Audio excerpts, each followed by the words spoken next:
तर एक महत्त्वाची बातमी, पालकमंत्री म्हणून मला ही निवडणूक हलकी वाटत नाही असं वक्तव्य धनंजय मुंडेंनी केलंय। प्रीतम मुंडे यांना निवडणूक हलकी वाटत असली तरी सुद्धा माझ्या दृष्टीने ही निवडणूक हलकी नाही असंही धनंजय मुंडेंनी यावेळी म्हटलंय।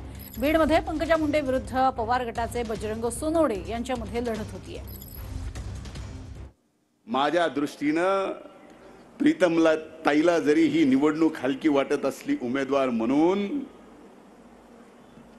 पण मला मात्र ह्या जिल्ह्याचा पालकमंत्री म्हणून आणि घरचा आता अण्णा आणि साहेब दोघे नसल्या म्हणून घरातला पालक म्हणून सगळ्यात मोठी जबाबदारी माझ्या खांद्यावर।